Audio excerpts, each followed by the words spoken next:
Wali Kota Samarinda, Andi Harun, dalam konferensi pers yang membahas tentang kebijakan lokal dan regional dalam World Water Forum ke-10 tahun 2024, menyatakan korupsi dalam pengelolaan air turut menjadi isu yang menjadi perhatian serius peserta WWF 2024. Hal itu ia katakan ketika menjawab pertanyaan wartawan saat konferensi pers di Media Center World Water Forum ke-10 di Nusa Dua Badung, Bali. Wali Kota Samarinda, Andi Harun, dalam penjelasannya di hadapan para wartawan bersama 3 narasumber lain mengatakan, pengelolaan air di tingkat pemerintahan daerah masih terkendala berbagai permasalahan. Beberapa isu yang menjadi topik pembicaraan dalam meeting di WWF ini antara lain isu sanitasi, akses air yang berkeadilan dan berkelanjutan, dan mitigasi krisis dan kerjasama global.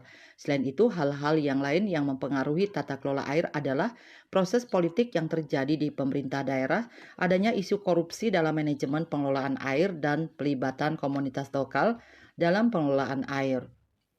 Ia mencontohkan bagaimana isu korupsi dalam pengelolaan air salah satunya terjadi dalam pembengkakan anggaran dan efisiensi dalam manajemen pengelolaan air, khususnya yang terjadi di perusahaan air minum PDAM.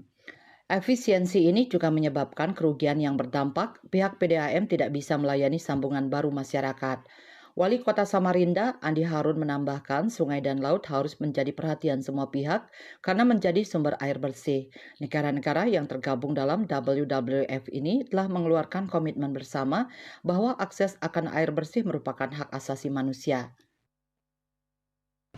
Juga mendapat perhatian adalah kepedulian kita, perhatian kita yang serius terhadap laut dan terutama sungai yang selama ini menjadi sumber baku air bersih, air minum bagi banyak negara, bagi banyak daerah. Oleh sebab itu, kami memiliki